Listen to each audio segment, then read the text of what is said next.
And if you want to know how much this slab cost, it was actually free. One of my followers dropped it by one day when I was giving him actually an old table that I wasn't using anymore. So pretty cool to have a free slab to use for a table, and it's going to make a pretty interesting round table. So stay tuned. As you can tell, I haven't exactly gotten into the 3D rendering scene yet, so for now, cardboard is going to have to do. And I actually had my very first screw up already right there, broke it in half. Good thing we are working with epoxy, and we're just going to put more epoxy in, but it is going to make this first part a little bit more difficult. Since I had this exact layout picked out already with the client, I need to make sure I kept that consistent after I broke the pieces in half. So that's why I put the hollow template on the bottom, using that round one on top to mark the exact center. And that's going to come into play when we use our circle cutting jig here in just a couple minutes. But first, going to go out, get it all cleaned up. Pretty standard using the wire wheel angle grinder, just getting all the soft wood, rot, bark, anything else that's just not good hard walnut. We're going to get all that off before we attach these with the splines. You might have seen me use this spline jig in some past videos. It's nothing too complicated. It's just a rectangular cutout that I run a 1/2-inch router bit through that creates these basically just rectangular splines. And they're not going to be as strong as, say, like a bow tie, but they're going to be plenty strong enough to hold these together while I make my mold and do my epoxy pour. If you watched my last roundtable video, you saw me screw up pretty bad, and I tried to use the wrong tool to cut a circle. It was just a bad idea from the start. The jig wandered on me and it started to cut an oval instead of a circle. So now I have a dedicated circle cutting jig. And if you're curious about this jig or anything else in this video, if you want to know what kind of router that is, I will include links to everything in the video description, so that way you can find exactly the tools I used in this video. And you'll probably notice that most all the links I included are Amazon links, and you should know that those are affiliate links. I do get a small percentage of it. It's not a ton of money, but at the end of the month, it does make enough of a difference that it helps keep the lights on, helps me keep being able to create videos. And they are the tools that I really use, so it's not like you have to worry about if I'm only using it because a sponsor paid me to. So they're the tools I use, and yes, I do get a small percentage of it that does make a decent difference at the end of the month. So I do appreciate it if you click through and use those links if you decide you want to use any of these tools in this video. And all I'm doing for cutting this circle is I use my circle cutting jig, and I cut about a 1/2 inch down with a spiral router bit to give me that perfect circle, coming back with my jigsaw. And I'm just cutting kind of close to the line, making sure I don't go into my circle. And then we're going to come back here with a flush trim bit and remove that excess. And this is going to give us a perfect circle. And you should know that my finished table is going to be 30 inches, and I cut this at about 32 inches. So that's going to give me enough room to cut it down to make sure I get my exact 30 inches in the end. If you haven't discovered spiral router bits yet, you are not living on the router table. And this one is starting to get a little dull. You'll see a little bit of burning, but they last infinitely longer than straight bits. They cut so much better. They basically double the power of your router. So I highly, highly, highly recommend any straight bits and any flush trim bits, get a good carbide spiral router bit. I was trying something that I've never done on a table before here with this liquid glass epoxy. And this is normally just a deep pour epoxy you would use to fill the river portion. But what I'm doing is I'm going to soak the whole slab in it, because this epoxy is such a slow cure. It's going to get into the really, really dry wood. It's not really rotted. It's just an especially dry slab. So I'm going to kind of paint the whole thing. And as certain areas absorb, I'm going to keep adding over the course of about 12 hours to make sure they're really just saturated and hard enough to make a good table in the end. So not something I do on every table, but for this root slab, it was just so dry that I wanted to make sure it was nice and stabilized. My last round table, I was not very impressed with myself for the form that I made for my round table. And this time I think I actually came up with the perfect way to build a form for a round epoxy table. And one thing you'll need is a circular cutting jig. And I could use the same one that I was cutting the burl out with earlier, but I am using my bandsaw one because it's a little bit faster.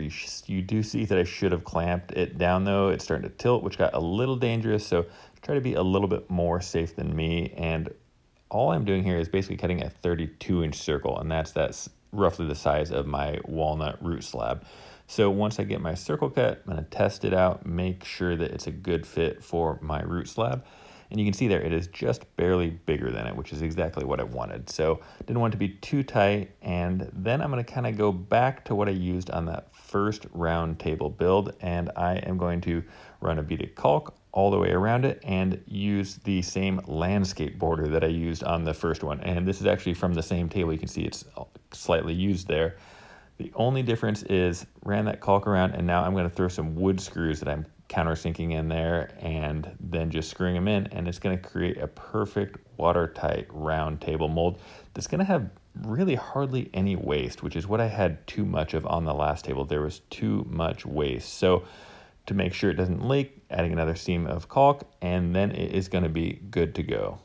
The client and I both agreed that there was a few too many voids in this root slab, so we took one of the fingers, cut it off, and we're going to use that to fill this spot right here, which I think filled it in pretty nicely. And then we're just going to scuff up the edges like we do anytime we do an epoxy pour, clamp it down, and make sure to clamp it down. I've had some problems with that recently. And now we're going to mix up our liquid glass, and this is really my go-to epoxy lately. It is a deep pour. We can go all the way up to 2 inches, 2¼ inches comfortably. If you get some fans, maybe even deeper. So this table didn't take a ton of epoxy for once. It was only about 8 liters. So make sure you get your ratios right. That is really, really critical. And more critical than that even is make sure you mix it really, really well. I'm doing a black dye that's a trans tint dye. It's a really good, super dark dye. Just make sure you get it mixed well. You can see the edges there don't mix automatically with that paddle mixer, so you need to go and scrape it, stir, scrape it, stir. You have time with this epoxy, so don't skimp out here. I've had a lot of horror stories from people that message me saying their tables are still gummy or tacky a month later, which means they probably didn't mix it well enough to begin with. So make sure you get it mixed. The pour isn't really super critical, just kind of go in nice and easy. Get your level. Try not to make a lot of splashes, but it really doesn't matter too much because most of the bubbles will pop on their own, even though I use a torch there just for fun. A good tip is to always go back and use the brush to kind of brush the sides, and this will prevent any of those bubbles from clinging to the sides. And like I said, most all the bubbles will pop on their own. Not entirely all of them. It's always kind of an ongoing struggle to make sure we can eliminate as many bubbles as possible, but this is one additional step you can do that will really help.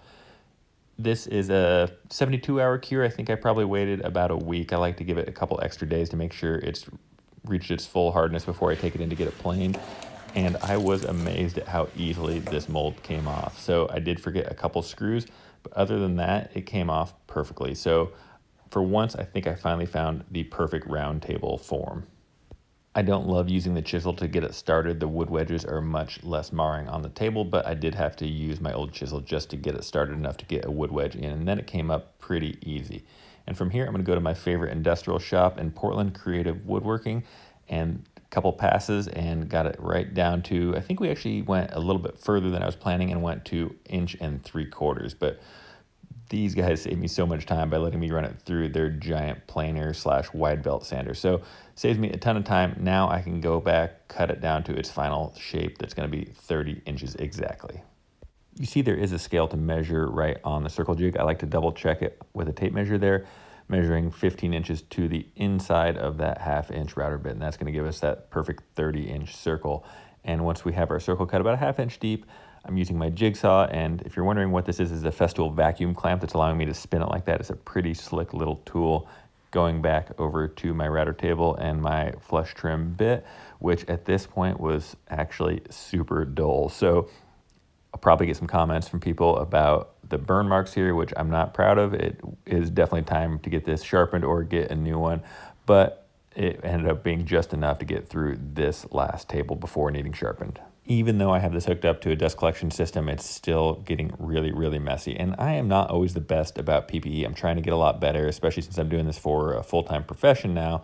So I was wearing respirator, glasses, all the proper PPE for this one. And here I am just doing a 22-degree chamfer, and this is a nice shallow pass. Then I'm going to come back, do a full 1 inch deep pass here. Once again, I'm going to do something I haven't done on a table before, and I'm going to use that same deep pour liquid glass resin, and we're going to do this to kind of stabilize any remaining dry areas that were just a little bit too soft for a table. And same process we did before we did the epoxy pour, just going to paint the whole thing. But when we're done, we're going to go back, sand it, scrape it, and what's going to remain is just good hard wood, and then any of that drier areas will be then nice and stabilized with that epoxy, and the rest of it is going to just scrape off the top like you see here. If this is your first time watching one of my videos, first off, welcome. I really appreciate you watching. And I am very well aware that I go super fast. I know I have a lot of viewers outside the country and English isn't your first language, so the fact that I talk so fast can be a little overwhelming sometimes.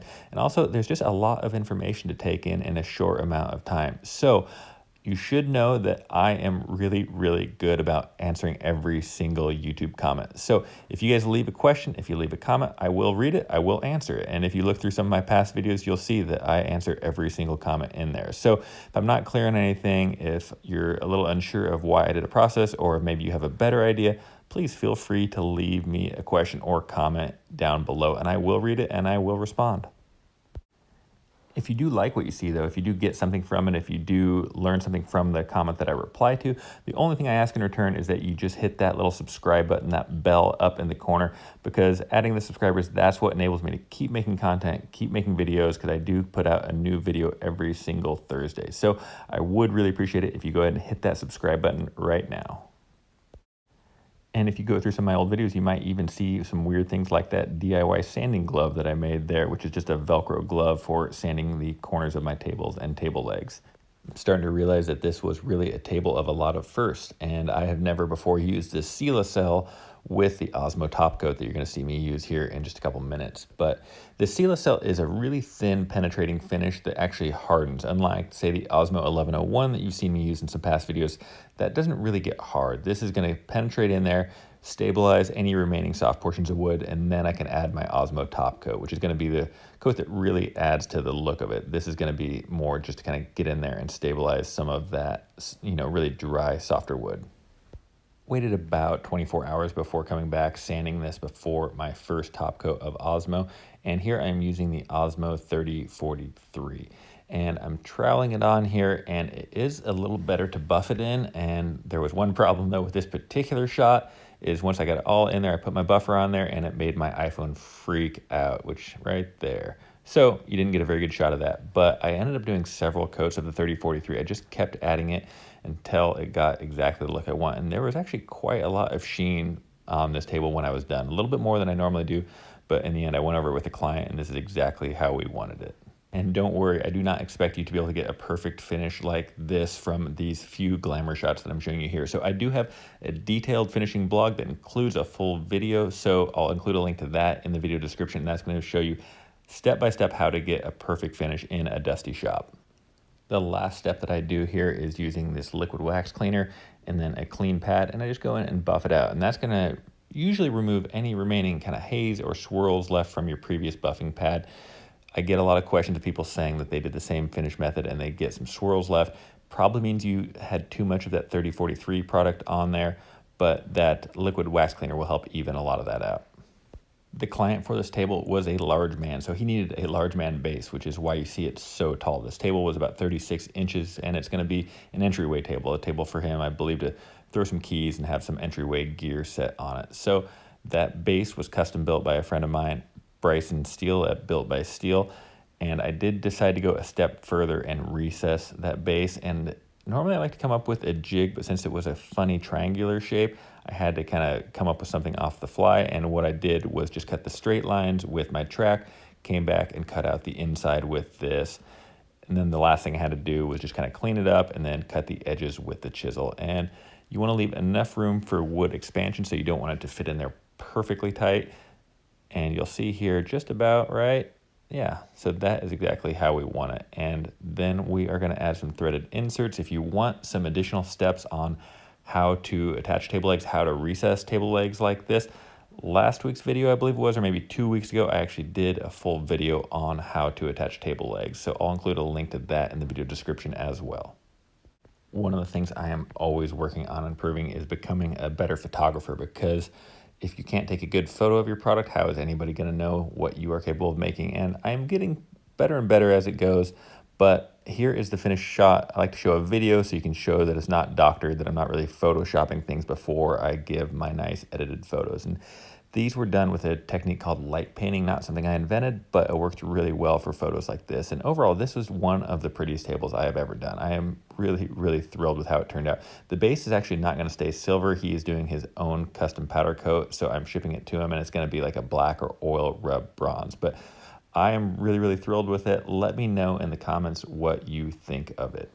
And for those of you that watch my videos before, you know that I like to give a little bit of credit to the people that make it all the way to the end of the video. So start your comment, your question with my name, Cam, C-A-M, and I will know you watched the entire video, and I promise I will get to all of your questions and comments first. So if you liked this video, if you want to see more videos like it, please hit that subscribe button right now. Thanks again, and have a great day.